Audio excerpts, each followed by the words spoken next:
Death is no new friend for me. I've been touched by cancer a lot in my life. My mom had in the past. Many family members, many friends. Had a friend in high school that had brain cancer, luckily survived. I had a cousin that passed away when he was 13, 14. So, touched by cancer, but also death a lot. So, was this easy to accept? Was it easy to accept that I went from thinking that I was perfectly fine and had an amazingly comfortable life to having stage 4 cancer overnight? No. Not at all. Was there any moment during those few years where you broke or you had to kind of question things, or were you kind of just so headstrong? I'll be honest.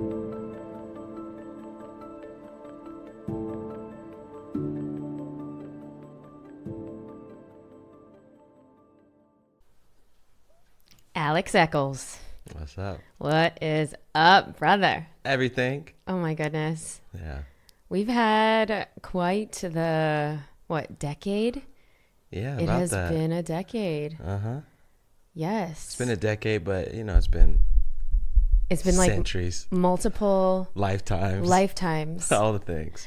And I'm so glad I'm bringing one of my, closest soul brothers. I mean, we were already close because of our Chi-Town upbringing. Exactly. And then you add all of the multiple global experiences. And there were a lot of them. They've been a lot of them, and I've done quite a few of them with you first. Yeah. What are some of those? I'm curious to know. Okay, so I just want to start this by saying, yeah, you were the first one that I did. It was a combination at Burning Man. Okay. When we went together.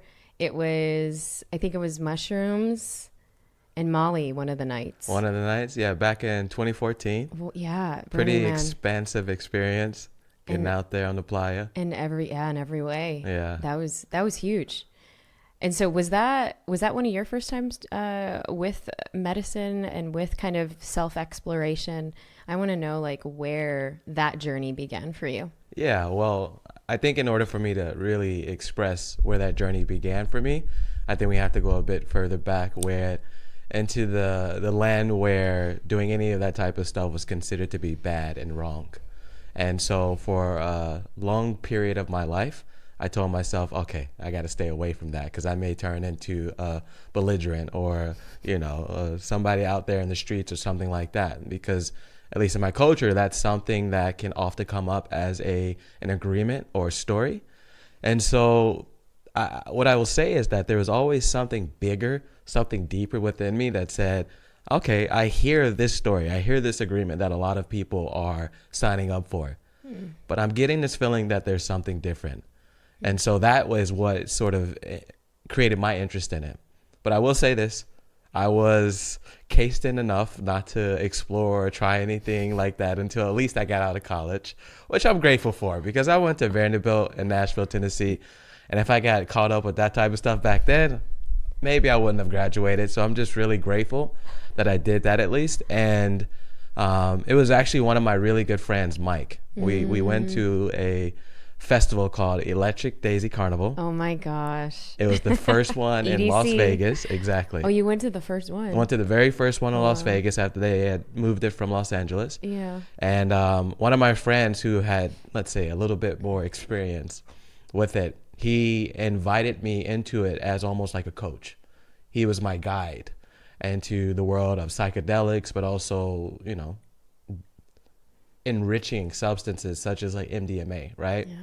And so as we were leading up to the actual event, it took about 3 weeks, 4 weeks, and I would just ask him questions. And he would always give me answers based on his own experience, but also always remind me that your experience is going to be your experience, and the best thing that you can do is relax into it. And so here I am at Electric Daisy Carnival. There is rides all around me, Ferris wheels, everything is so bright and colorful. And I experienced this sort of enlivening. this activation that is happening inside of me, as well as the substance is starting to interact with my, internal body. And I'm like, what is happening to me right now? And so that's where it first began. It was in my earlier 20s. And so by the time we got to Burning Man, by the time we got around to sitting with one of our other brothers in circle in Bali, this is when I started to see it as, it doesn't just necessarily need to be something that I use at partying or to connect with God in that way, It's also something that I can use so that I can do sort of deeper work, deeper introspection. Yeah. Do the work that my cognitive brain would never allow me to do because I couldn't be in my body the way that I am able to do now. Yeah. Yeah. Well, it was so, and I'm so glad you brought that up, because even when we sat with one of the medicines, which was San Pedro. Yeah. And this was right after, I think it was right after Bali Spirit Fest, where you were one of the very, very first people that I did breath work with. Yeah, I remember. That was intense. That was intense, where we were portaled off into a different universe. Yeah, absolutely. That was the very first time I experienced breath work, 2015. Bali Spirit Fest. I was going through a full crazy initiation of, I think, even trusting in men again. This was even before I got together with Ajit.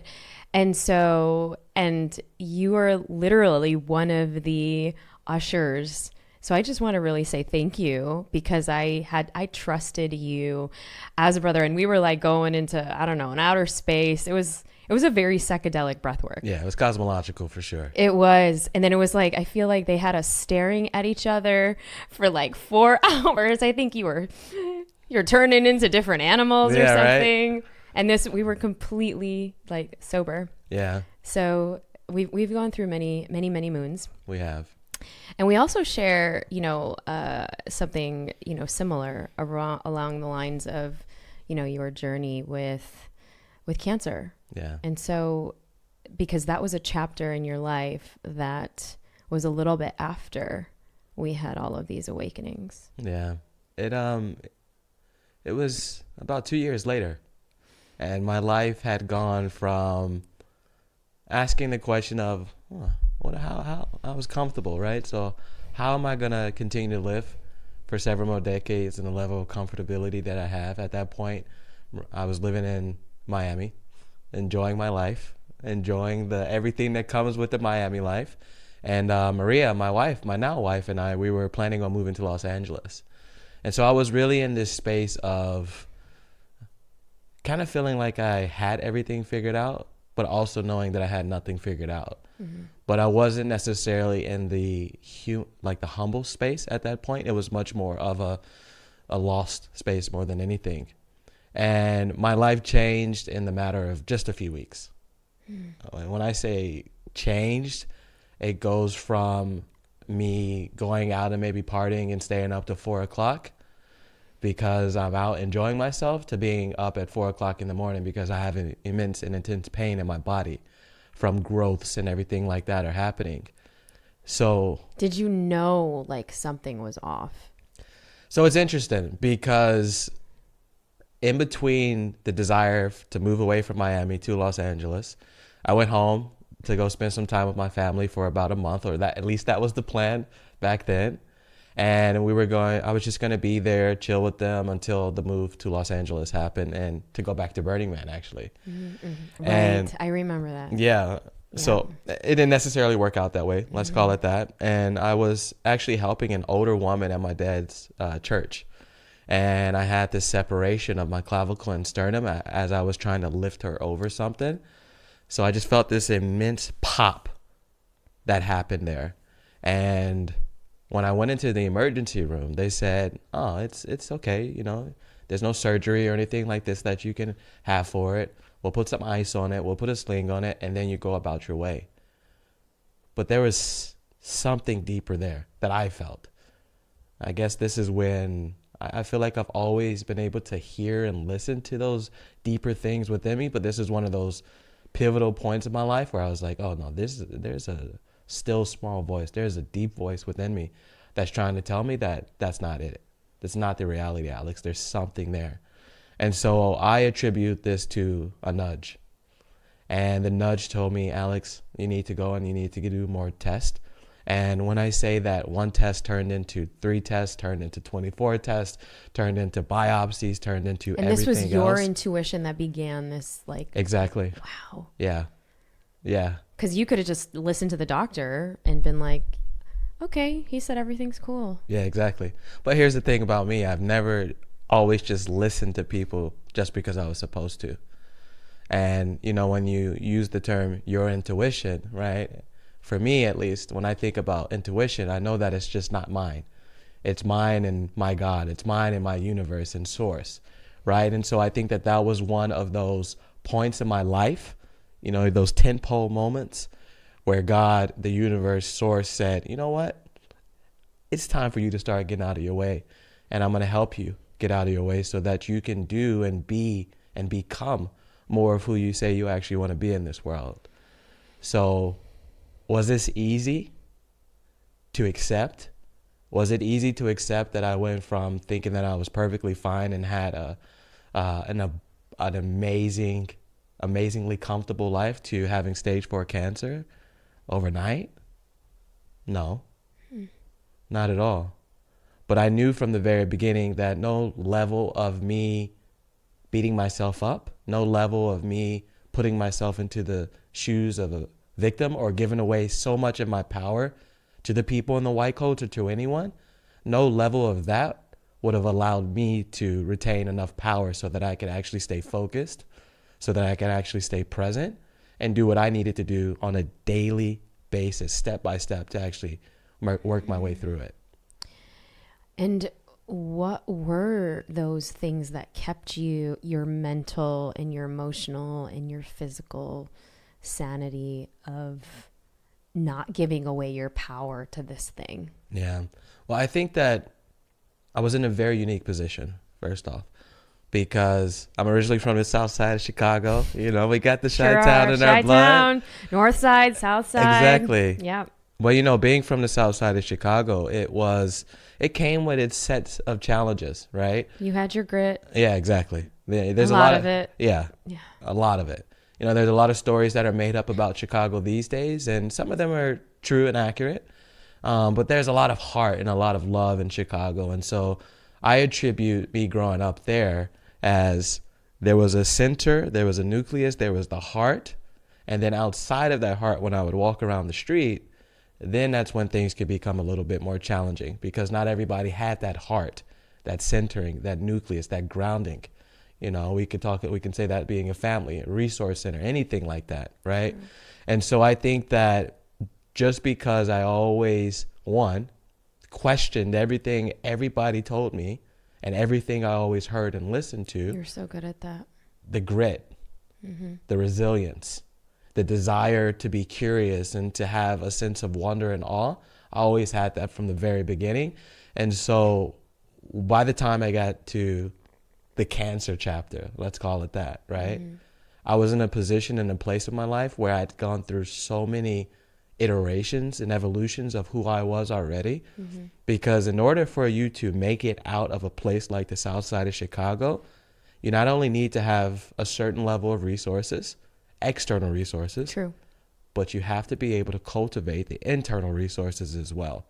And I did that through retreats. I did that through working with the family of Tony Robbins. This is where I met Maria. You know, I did it through all of these different experiences that I was blessed to have in my life. And so by the time that cancer came around, the moment that the doctor said, you have stage 4 cancer, Alex. And so I think it's really important for me to share a quick story here, because when he first told me, I was 2 days away from flying back to Burning Man. Oh my gosh, that's right. 2 days from flying back to Burning Man. And when he first told me, I was like, so does this mean I can't go to Burning Man? Or I didn't even say, can I go to Burning Man? I was like, I'm flying to the desert. Does this mean I can't go to the desert? Because I didn't want to give away that I was going to Burning Man. I didn't want to have that in his head. Then he'd probably think I'm absolutely crazy. But he was like, yeah, Alex, you definitely can't do that, because if you were like climbing on rocks or something like that, and you were to fall, you have enlarged intestines right now, enlarged just or what is the word, like enlarged, like just body parts within. Okay. And at that point, I had an enlarged spleen. Oh. And he said that if you were to climb on rocks and fall, then you could die because it would be ruptured on the spot. And so I asked him, I was like, does this mean I can't get on the plane in 2 days to go? And he was like, Alex, you need to take this very serious right now because your life is on the line. And from our perspective, you need to get started with treatments, and you need to just get equipped as soon as possible. So it was really then and there where I told myself, okay, now is the time. Now is the time for me to, in some way, put on all of the armor that I needed in order for me to get through this. Now is the time for me to activate and reactivate all the internal resources that I had built up over the years. And now is the time to actually put into practice in a deeper way, Yeah. right? Yeah. So that I can actually make my way through it. And so it was a challenge. Wow. Wow. Yeah. Was there any moment during those few years where you broke, or you had to kind of question things, or were you kind of just so headstrong? Well, I'll start by answering that by saying I'm human. Yeah. So of course there are moments. The way that I would look at it, were there moments where I thought that I was seeing the other side? The answer is yes. There were, I'll be honest as well, there were moments when I was first starting to become a connoisseur with cannabis, because that is a miracle antidote for a lot of people when they're going through physical challenges and ailments and illnesses and diseases. Yeah. And so I was starting to have my party with cannabis at that time. And I didn't necessarily know my dosage. You know what I mean? So sometimes I would take a little bit too much of CBD and THC blended one-to-one blends and things like that. And it would be just a little bit too much, and I would get too cerebral. And I would very much question, what if I don't make it through this? What if I don't make it to the other side of this experience alive? You know?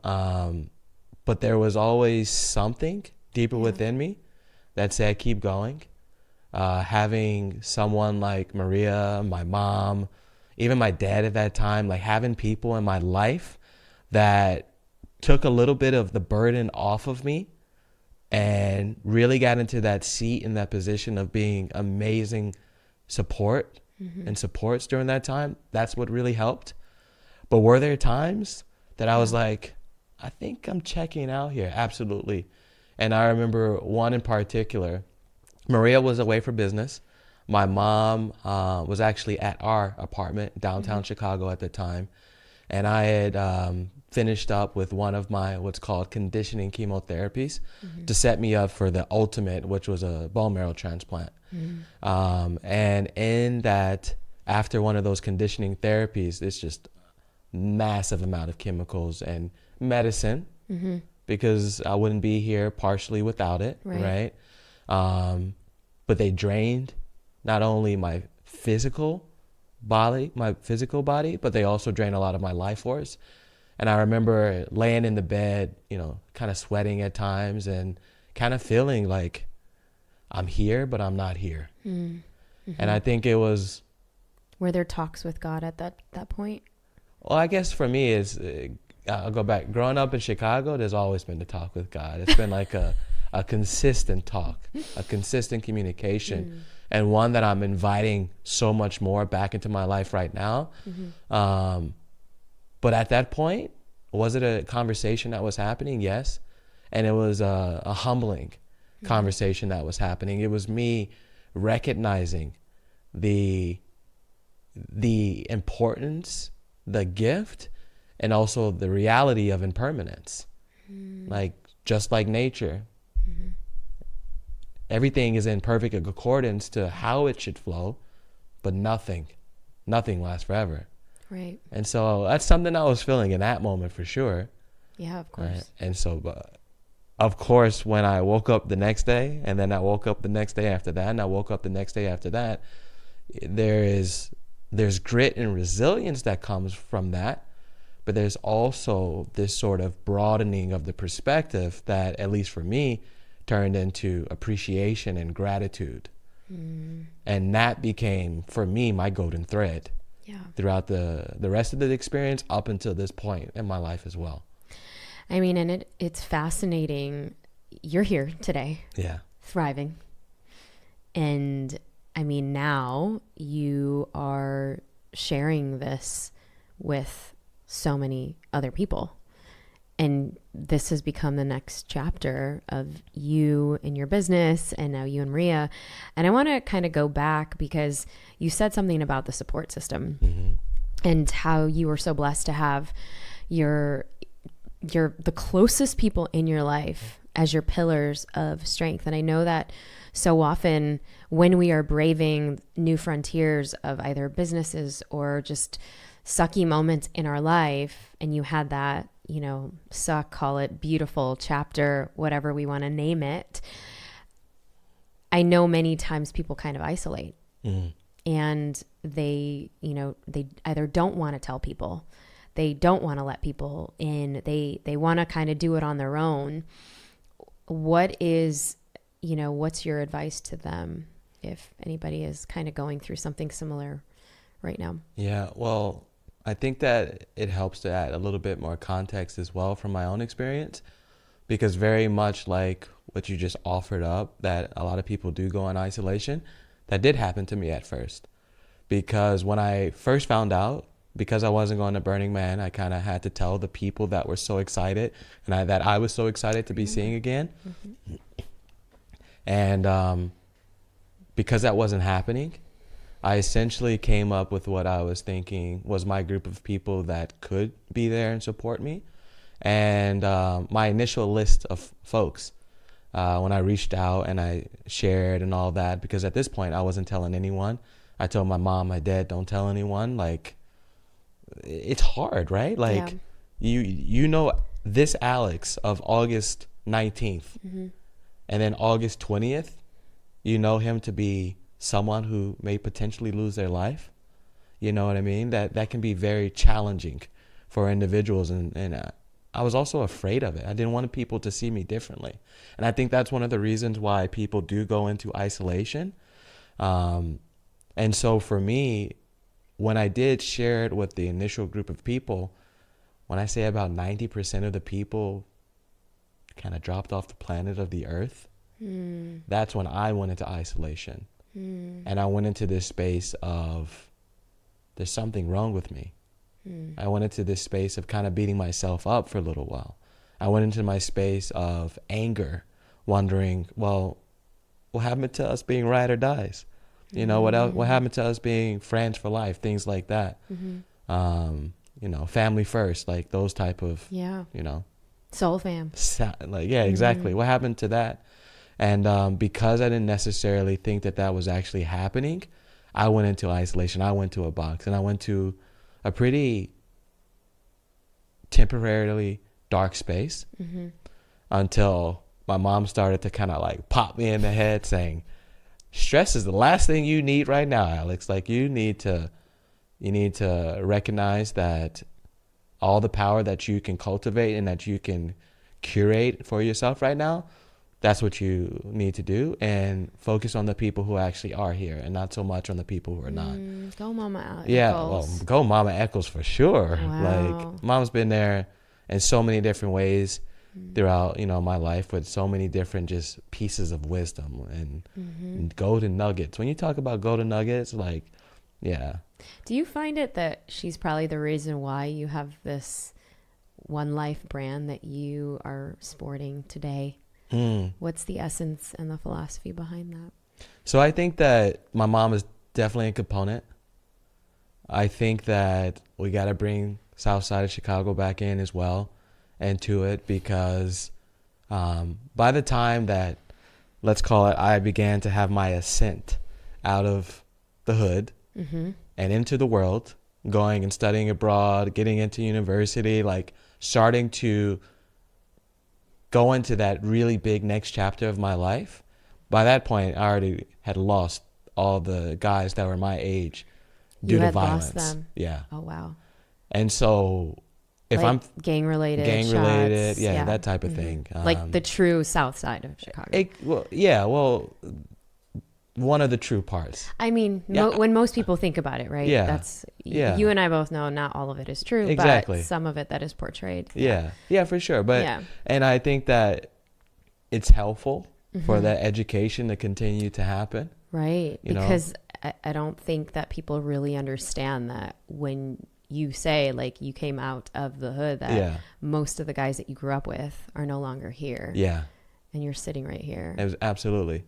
And so if I were to attribute where did One Life originally come from, it was birthed out of struggle.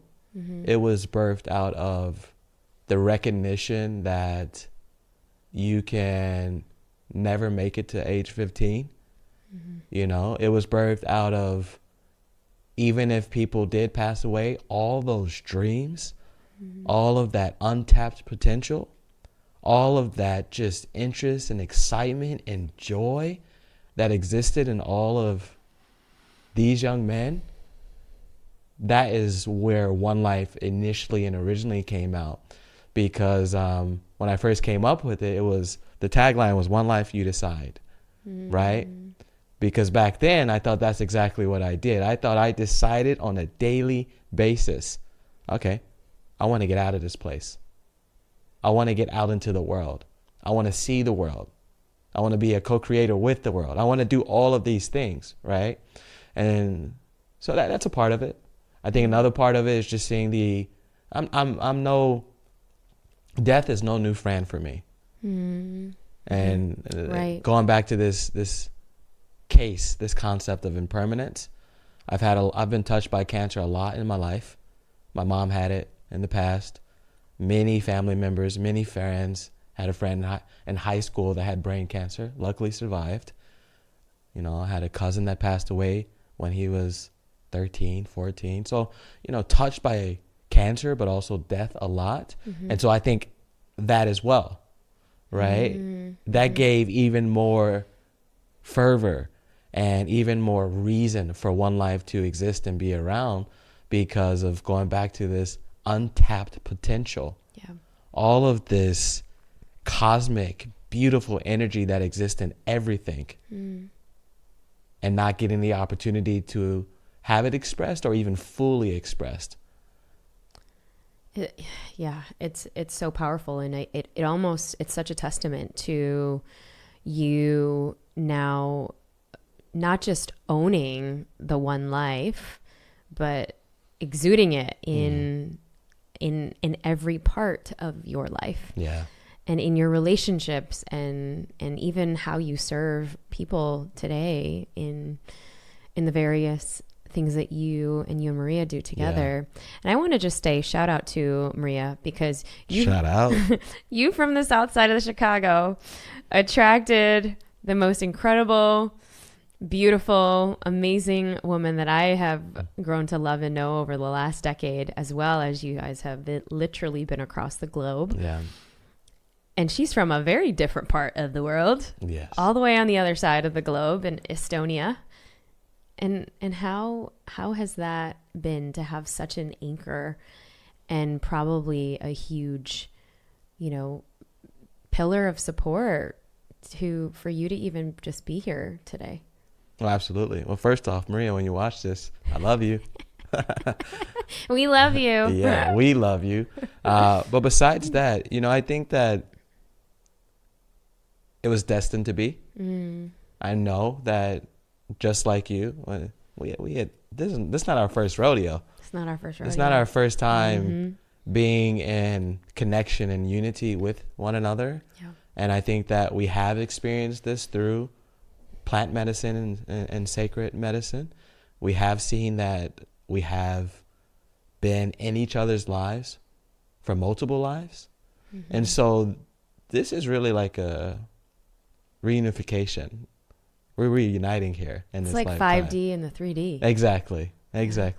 And so if I were to answer based on this present lifetime, it's been incredible.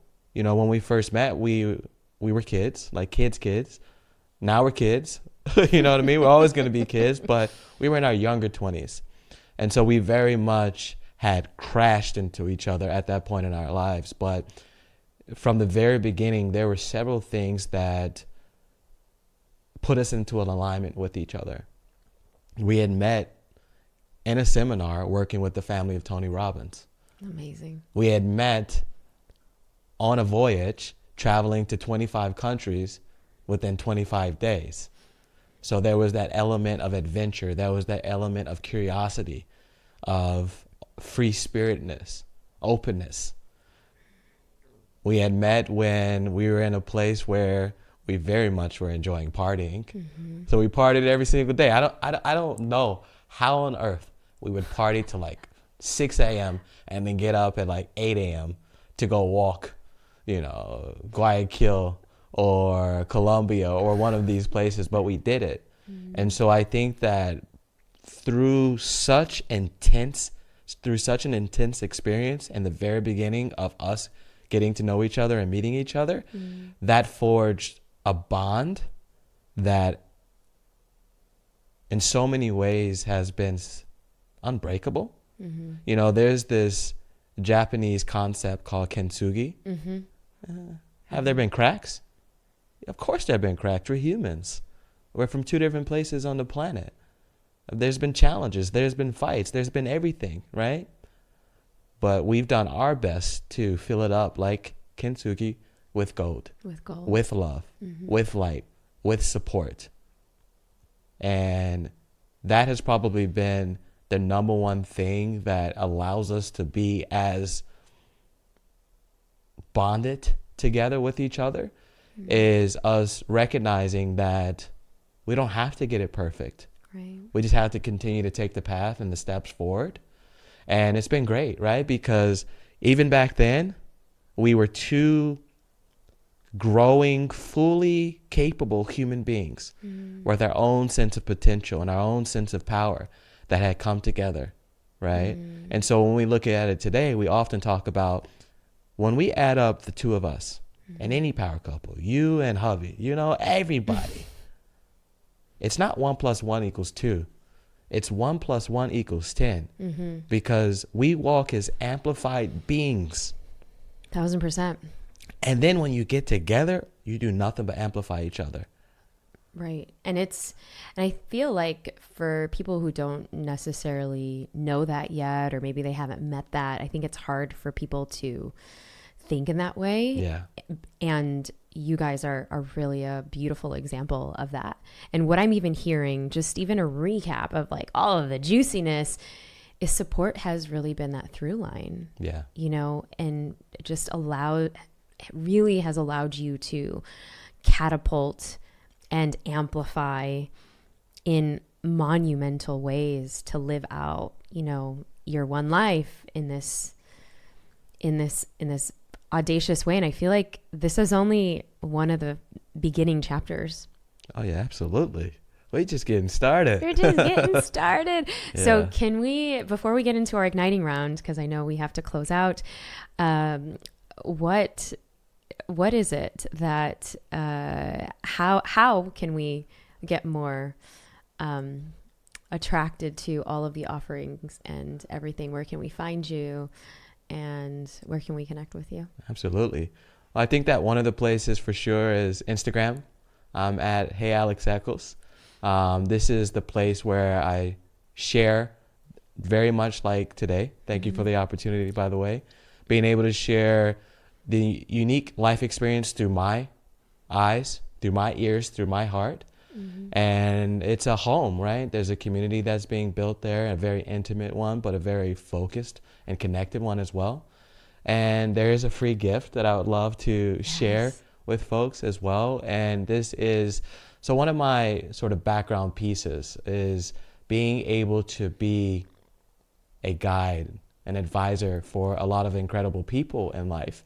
And I absolutely attribute a lot of my success to the support, but also meditations and visualizations and different tools like this. And so a free gift that I want to offer to you is a guided creative visualization that really draws in and pulls in a lot of the tools and things that we've been talking about today, which are the topic of grit and self-compassion and this tool of gratitude, and being able to envision a future for ourselves that is the exact future that we want, and being able to recognize, all right, well, I'm here right now, I'm human, but how can I take the intentional steps on a daily basis? And so this is a practice, this is a visualization that I lead a lot of my clients through, and they always rave about it, they love it, and it's one of those things that they also say, I don't know where I went, but it was somewhere in the cosmos, and because of it, my life is beginning to change. And so that's something that I want to offer to your audience. Ooh, and then we'll have it in the show notes as well. Absolutely. We'll definitely put it in the show notes. Definitely. Is it a specific URL?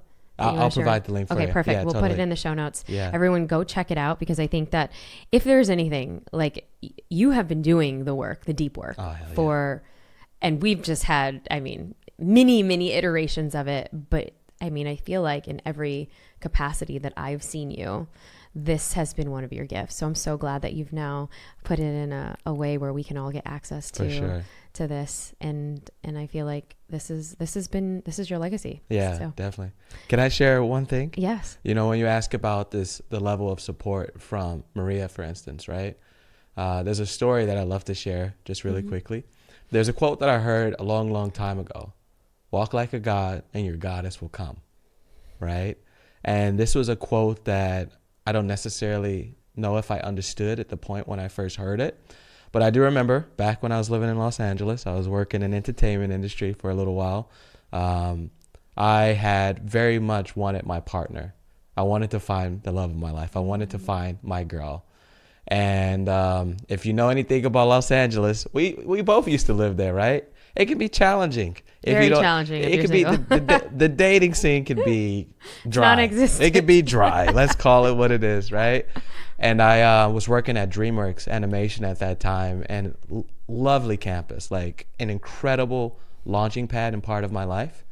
And I recall one of the days me just sharing with, at that point, one of my mentors, Peter Nelson, who went on to be the director of like the more recent animated Spider-Man movies, you know, Into the Spider-Verse, like those movies. And I was sharing with him, like, Peter, like, I just want to find my lady. I want to find that love, and it's so challenging. It's so hard. And he looked at me after I had shared that, and he was like, Alex,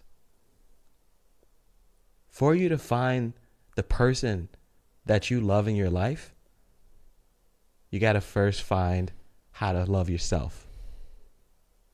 Put yourself in the position where you go out, whether you're traveling the world or you're locally, put yourself in a position so that you could become more fully alive and fully expressed. Find the things that you love. Find the things that bring out more excitement, more joy, more gratitude in your life. Find those things that allow you to go from being the Alex that you know yourself today to being that one life Alex, to being that fully expressed Alex, to being that Alex that when he grew up on the south side of Chicago, dreamed about the potential that he could unlock for himself. Do all of that, and that is how you're going to attract the love into your life, because you're not just going to attract any ordinary woman or any ordinary partner. You're going to attract your partner. Because just like magnets, just like those type of things that when we put out who we are into the world, that's exactly what we get back. And so when I say 8-9 months later, I had met Maria because I had started doing exactly that. Oof.